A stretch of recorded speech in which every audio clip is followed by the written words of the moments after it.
Welcome to the Sports Governance Podcast, the place where we dig into the systems, decisions, and power structures that shape sports all around the world. My name is Younes Filali, and for this third episode, we focus on sport developments in Africa, using the upcoming AFCON in Morocco as an entry point to explore broader questions about grassroots sport, youth pathways, and long-term impact across the continent. To guide this conversation, I'm joined today by Jabu Mtwa. Jabu is a South African sports entrepreneur who entered the football ecosystem at a very young age, notably co-founding Golden City Football Club in 2022. Alongside his work on the ground, this IOC young leader is also the executive producer and co-host of the Africa Business of Sport podcast, where he engages with the business and governance dimensions shaping African sport. His work extends beyond practice into research and advocacy. In 2022, he co-authored a widely referenced paper on the development and commercialization of women's football in Africa. And in 2025, he was recognized as one of the Mainland Guardian's 200 young South Africans. Across these roles, Jabu constantly advocates for sport as a tool to address deeper structural changes, particularly youth unemployment. Let's break it down.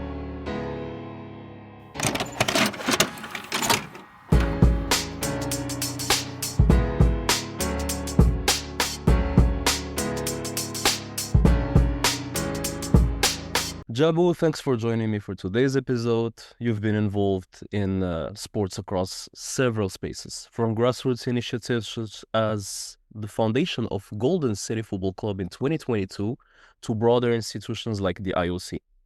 I am personally really impressed by your background so far at such a young age.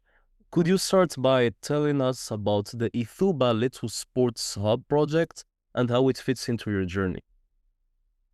Thank you so much, Younes. Really appreciate the opportunity to be on your podcast. Congratulations for starting Thank you. well. I'm always happy to see the podcasting scene, especially in Africa, and sports become bigger and bigger. So great to have you in our boat. Thank you for the great introduction. I think where Ithuba Lethu fits in, maybe a quick background story would help, is I got selected as an IOC Young Leader in 2023. And going into that program, there was an expectation of us from the program team to create or develop a project that tackles a specific community issue. And so when I looked in my context and looking at the youth around me, looking at my own community, and also just looking at the continent as a whole, one of the biggest challenges that we face is youth unemployment. I mean, in South Africa alone, we've got a youth unemployment rate of about 45%. In Africa, the African Development Bank reported that while there are 14 million young Africans that go into the labor market each year, only 1 in 4 of them get formal employment. And so for me, I saw youth unemployment as the perfect challenge, given that I'm a youth myself, to use sport to tackle this issue. And the sports industry is a perfect tool because it's a rapidly growing industry in Africa. PwC says that we are growing the sports industry in Africa by 8% each year. We are aware of the talent that is available as well within the continent as well. So how might we use sport and this rapidly growing industry as an economic lever in order for us to try to tackle youth unemployment by creating livelihoods, by introducing young people to careers in sports? And that's exactly what we do with Ithuba Lethu. I co-founded it with my fellow board members earlier on this year after about 2 years of development within the IOC Young Leaders Program. And we have reached over 110 beneficiaries across South Africa and Kenya through various programming, including career readiness webinars and workshops, as well as experiential volunteer programs, which we ran 2 months ago at the Africa Football Business Summit. So we truly believe in the power of sport and the power of sport as an economic lever in order to get young people to get into jobs, and secondly, to get them interested about building careers in the sports industry. Thank you for sharing with us your projects, and I will follow it more closely in the next few days. So the AFCON is finally starting after several months of waiting. But before we move to the core of the conversation, I'm just wondering who is your favorite for the Moroccan edition, Jabu? Hmm, that's a that's a great question, Younes. I mean, since I'm South African and given that we finished third in the AFCON in Ivory Coast a couple of years ago, And given I that would say you are that I against Morocco also, I would say I really bet our chances. I think Morocco, given that they're also hosting and how strong they are as a team, also stand a really good chance. So I don't want to pick because I'm not too sure, but I would say I wouldn't be surprised if it's a Morocco versus South Africa final. And that would then we'll be see that what would happens be after that that. would be a great final actually. Yeah, yeah, yeah, When we talk about AFCON, people often focus on the competition itself. yeah. But from a development perspective, what would success actually look like once the tournament is over? I think what success would look like is whether the strategy that the Confederation of African Football and the local organizing committee has been reached, and they've actually satisfied the different objectives that they have. In terms of what objectives they have, I mean, I don't have some insider knowledge, so I'm only looking from the outside in here. I think it is really important that we look at AFCON not only as a sporting event, but as an economic opportunity for a host country to be able to improve their development plans. So that might be roads, which it was a big thing. Transportation is a massive focus for Morocco. I know that they are receiving significant amounts of institutional capital to be able to put in the finances in order to get ready for the 2030 World Cup. And so I believe that this AFCON might serve as a test run, although we are about 5 years out from the big tournament that Morocco is actually looking forward to. So, in terms of the logistical planning and the preparations that is put into place, I think this is a great opportunity for Morocco to actually see how they would be able to translate this into a larger scale event. And so, how can we now use this AFCON, and this is from a Morocco perspective, in order to train administrators and train volunteers and individuals who will be involved in this AFCON and in sporting events to come in the next couple of years? How can this AFCON be used as a conversation starter for where Morocco wants to be economically in a couple of years' time, given that we know that sport is a massive part of the national development strategy? I mean, we look at the incredible stadia that is being built in Morocco in preparation for the World Cup. So, how can Morocco accelerate those plans and be able to test them to see if they're actually fit for what exactly they are trying to do? And I think, thirdly, it would have to do with the cultural aspect. I mean, there's going to be a lot of people coming into Morocco. How might this AFCON be used to see how we can use sport in order to increase the tourism revenues that Morocco has been building over the past couple of years, which they've done a fantastic job doing that. Because, AFCON, as I said earlier on, is not just a 1 month tournament. It's a great opportunity for local commercial entities alongside the government and other stakeholders to, really try to improve their economic and social development strategies. And I believe that that's a great opportunity that this AFCON is here to do. And I'm pretty excited to see how Morocco fares in doing exactly that.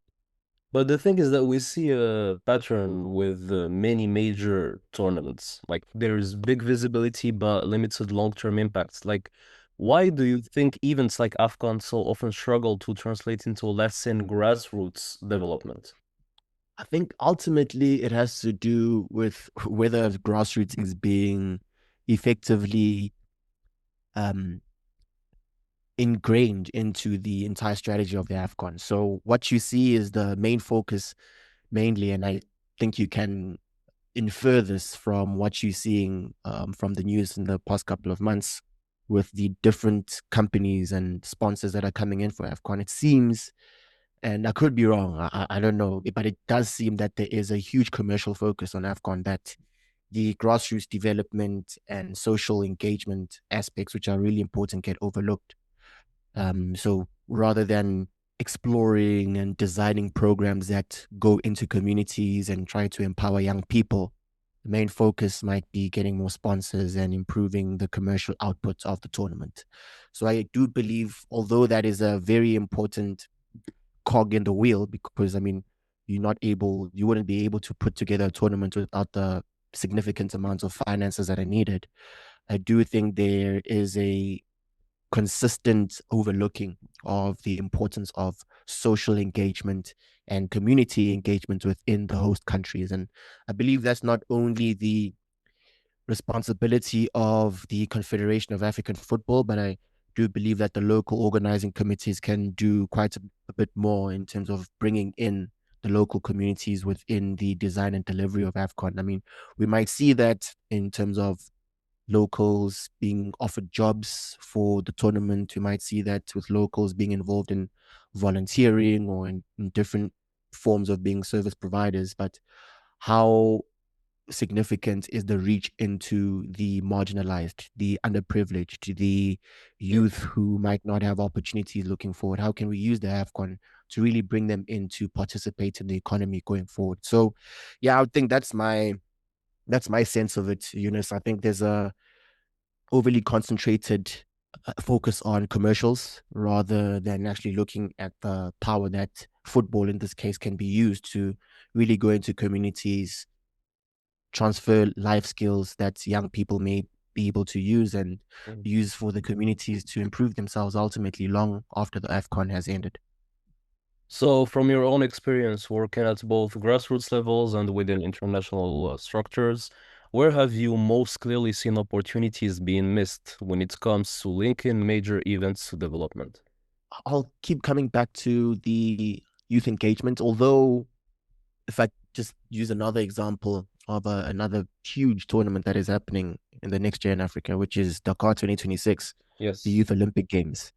And I think they have done an exceptional job in bringing in young people in the design and delivery of the Youth Olympic Games, given that it's going to be the very first edition of an Olympic event being in Africa, being hosted in Africa. There's going to be quite a lot of opportunities to make sure that the legacy of the event is not only something that we talk about, but that we can actually see.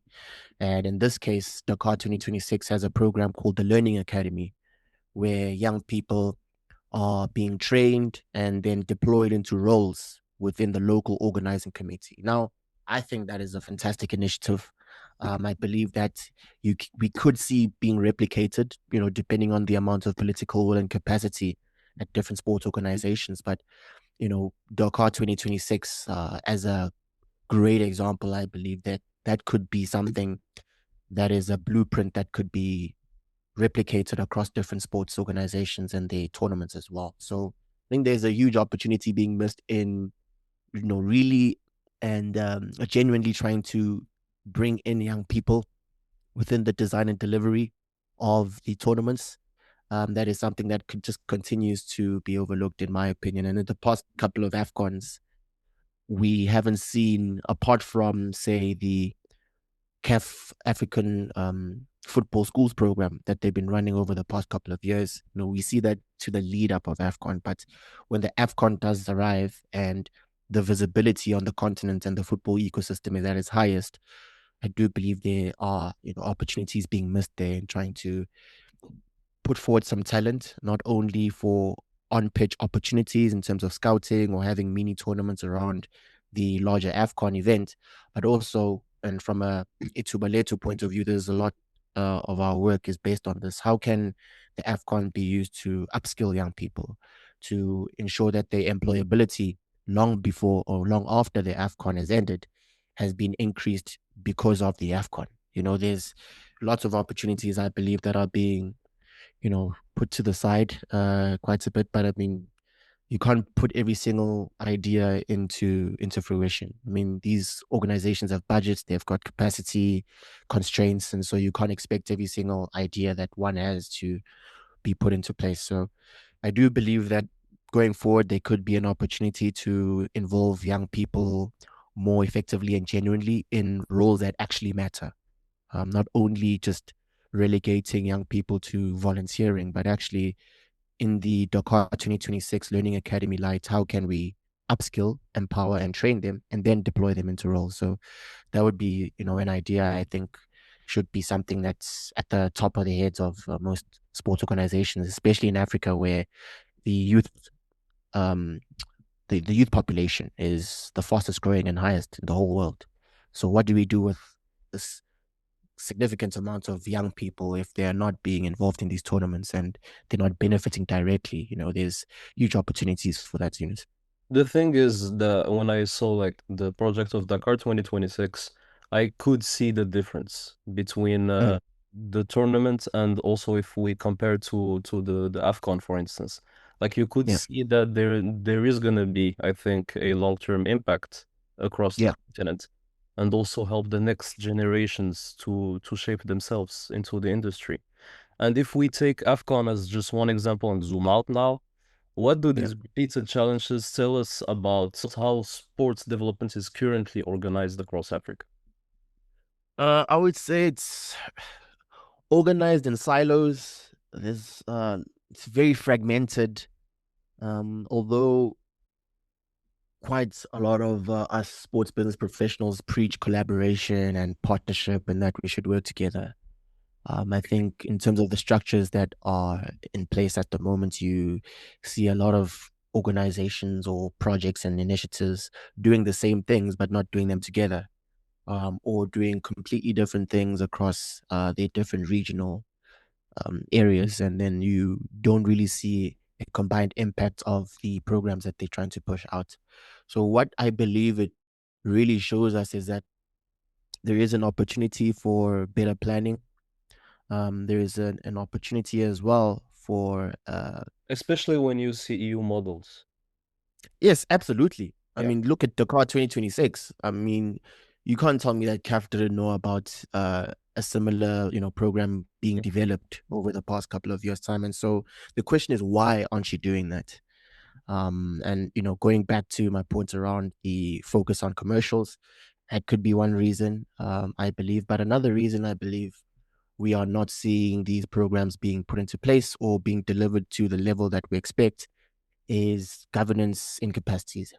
And I think that's it's an open secret that especially in African football, if we look at the stories that come out, not always so positive around corruption and around mismanagement, and we see it even at AFCON with Nigeria, for example, complaining around the treatment that they are receiving from the association. And also beyond sports, like the political fragmentation is crazy. 100%, and that definitely contributes to the value and how people see African football from the outside. I mean, just to pan your mind back to the previous AFCON, where Burkina Faso was playing a semi-final, and while they're doing that, a coup is happening in their country, right? So, I mean, And, Africa being and a also very if we talk on the sports level, like for example, now Cameroon is going to Morocco with two lists, with two different coaches. We don't know actually the actual team. Like there are people that say this is the beauty of the AFCON.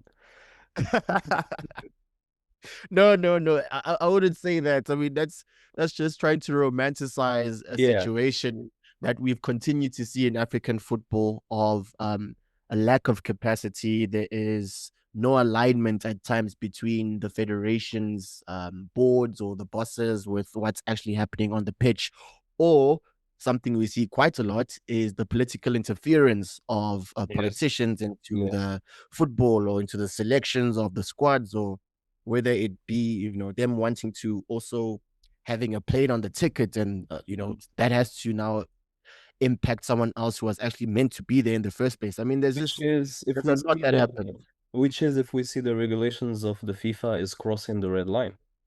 Those Absolutely. I kinds of mean, it's considerations.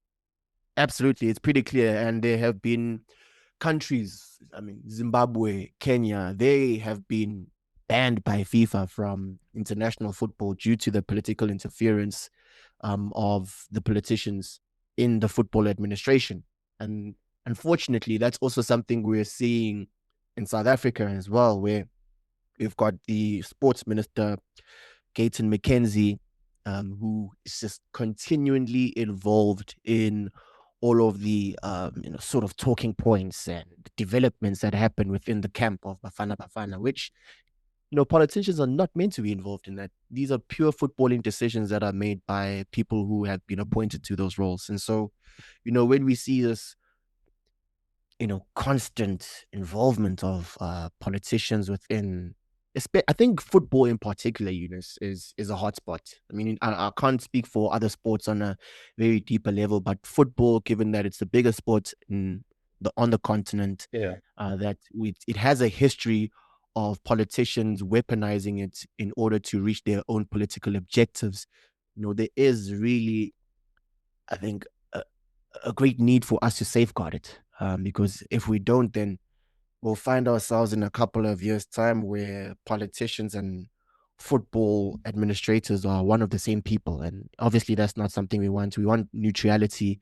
We want to have a certainty that there is merit behind the decisions being made and not that they're being made for political objectives. So it's another issue I feel that we continue to face, and how we fix that, how long it takes to actually overcome those challenges is only something we have to wait and see, while also us as young people as well trying to put our voices in and let the powers that be know how we feel about these sorts of situations, because ultimately in a couple of years time we will be the individuals shaping and guiding where this industry goes. And so if you receive it in a bad state, then it just makes your job a bit harder for us. Exactly. And going back to the youth, beyond what you said earlier about the Car 26 and the initiative of the IOC, on the ground today, what does the reality look like for young people who want to engage in sports? And where do you see the biggest gaps in pathways beyond becoming a professional athlete, for instance? Yeah, so I think for that first part of the question, I'll draw on my experience from being involved in Golden City for a couple of years' time, and really getting a front row seat on grassroots sports, and not only reading about it in articles or sitting at conferences and listening to people on panels speaking about grassroots sports, but actually seeing how it works on the ground. And the truth is that Africa, it's pretty clear that we have a strong participation and talent base. If we focus once again on football, look all over the world, and you'll see Africans or players with African descent doing incredible work in the sports industry, whether that be on the pitch or off the pitch as well. The main problem is that there's weak transition pathways. And that's why you see young people going into sports at a very young age. And, during the journey, at some point, they just fall through the cracks. And that might be due to a lack of visibility and scouting opportunities. It might be funding.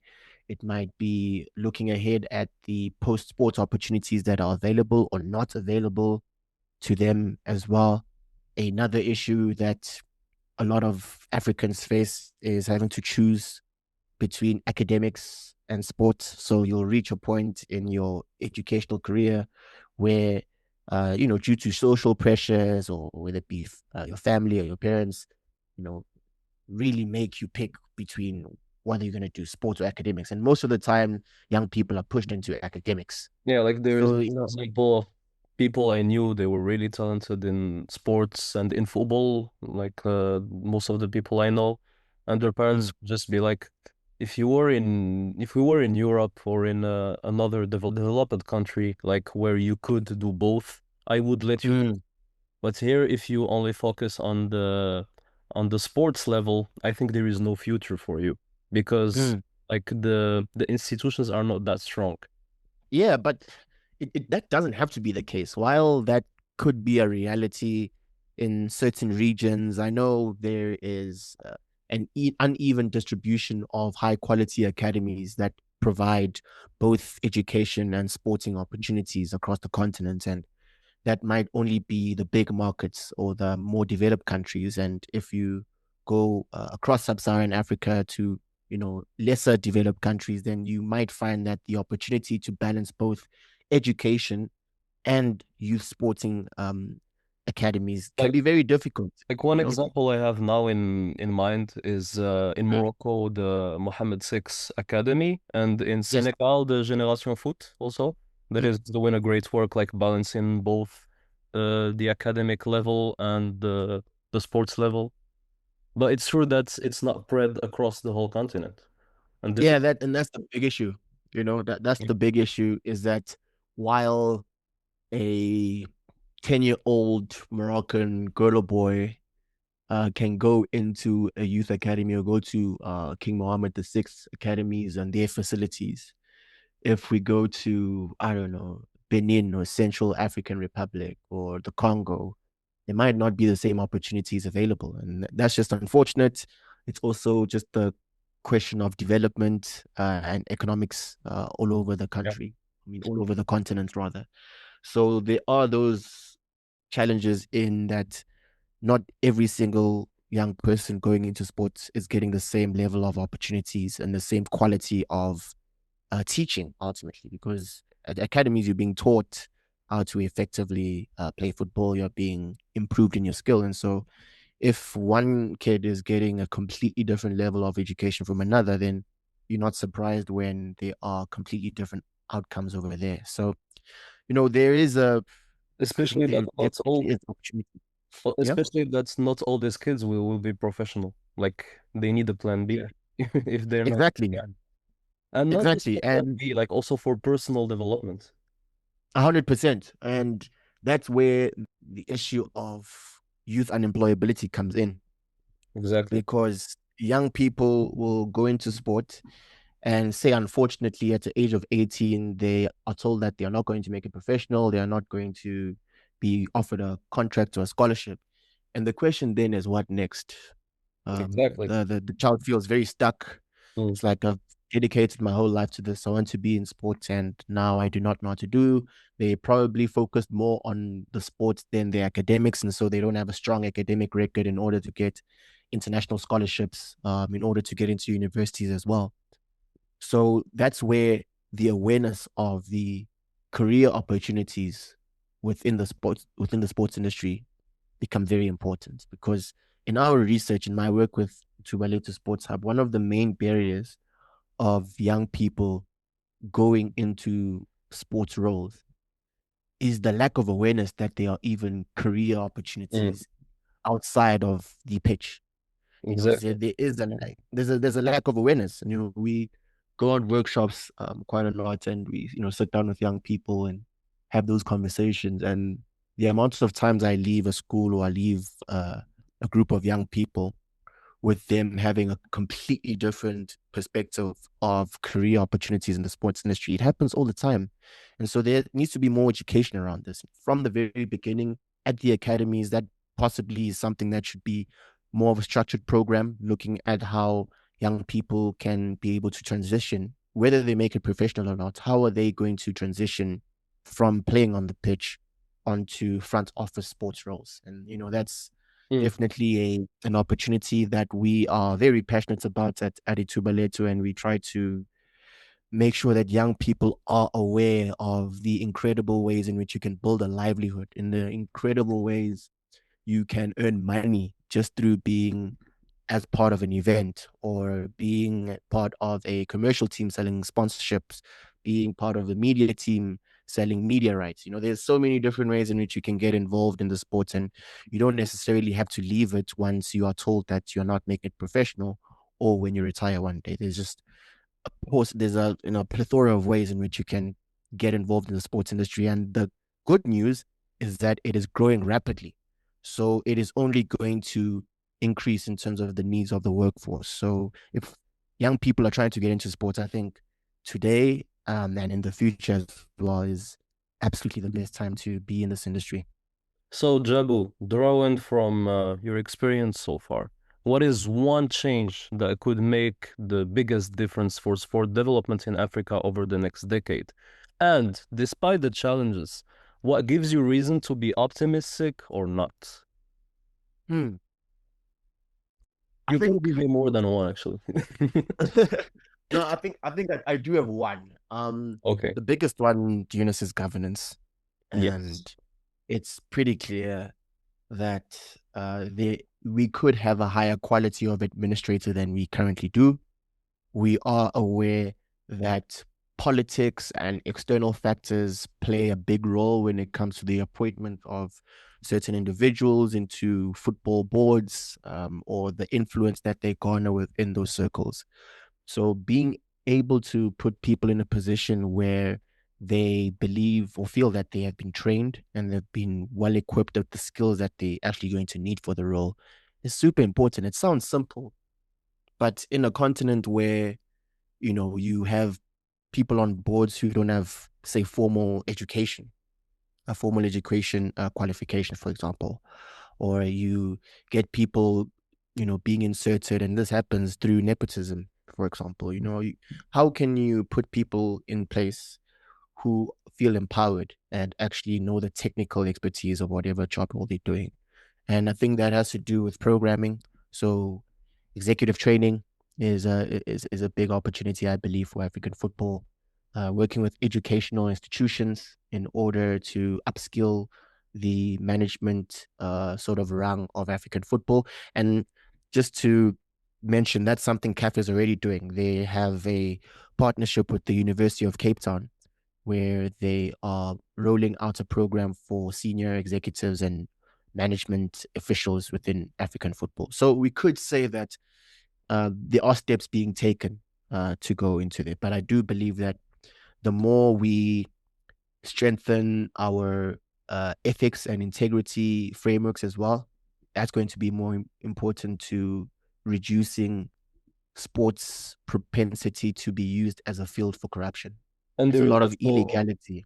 there is Yeah. also a point that I would emphasize on, like collaboration Mm. between the institutes, Yes.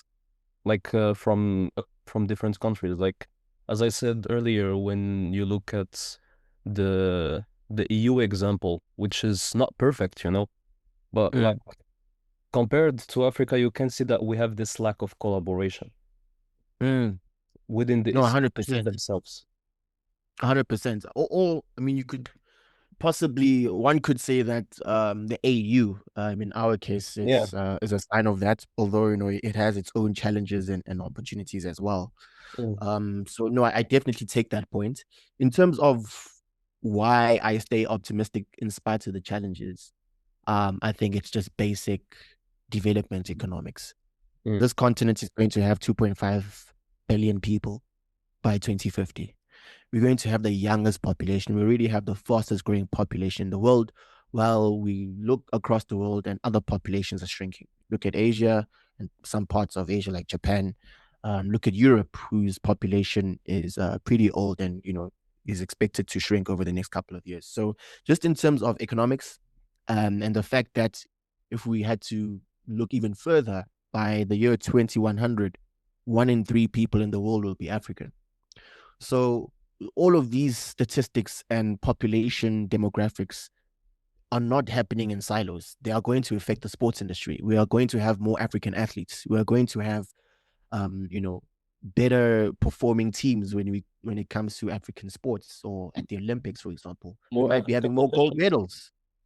Yes, 100%. Yeah. We might have, and this is something that you and I are in this sort of pathway, but we might see more diverse boardrooms at football Yes. clubs. We might see more Africans being part of the FIFA Council, the executive board of the IOC, where there is still a lack of representation for people from Africa. Yes. So just off basic economics, development economics, I think there's a massive opportunity. I think that also will spill over to the value of the media rights available for African sports, given that we're going to have such a massive population.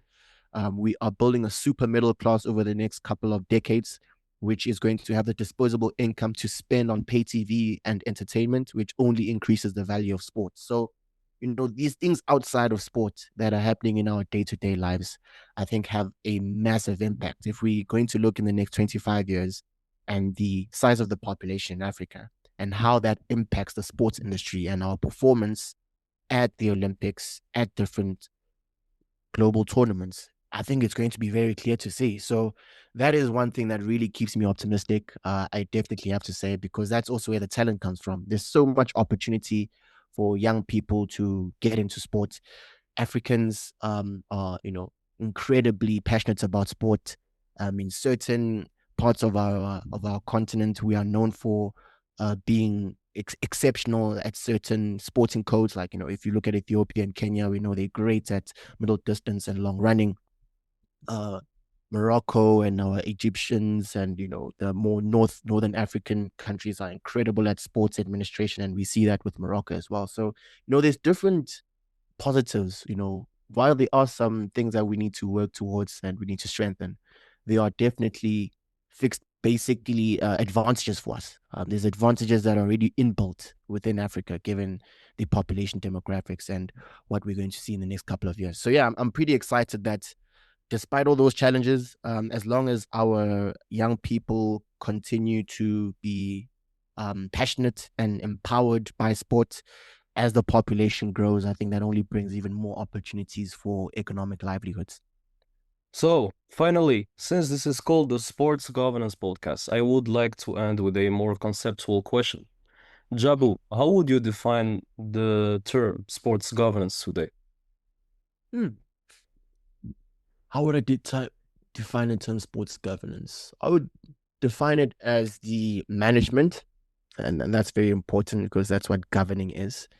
The management of all the different aspects and arms of the professional and grassroots sports industry. A lot of people might only limit it to professional, but I believe that all sports across all forms and levels is included in that. And the effective management using models that have been proven in business and social science, in economic development, and using that in conjunction with sport in order to reach objectives not only for your social development but also national development is, I think, a critical part of sports governance. It's not only about what you do on the pitch, it's what you do outside of the pitch, and that's where most of the things happen. So the management of all of those different facets in an effective way using actual models that have been proven, I think that's my definition of sports governance. Yes. This discussion makes clear that sport development in Africa is shaped by far more than what happens on the pitch. Whether we're talking about major tournaments like AFCON, grassroots initiatives, or youth-led projects, the outcomes depend on how institutions, governance structures, and long-term strategies align or fail to align. AFCON in that sense is less an expectation than a mirror, revealing both the potential and the persistent gaps in how sports is used as a tool for development across the continent.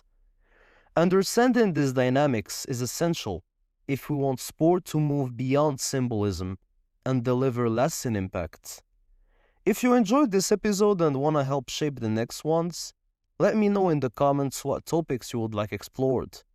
If you found this useful, make sure to follow the podcast on streaming platforms and LinkedIn. You were listening to the Sports Governance Podcast by Younes Filali. Thank you for tuning in. Until next time.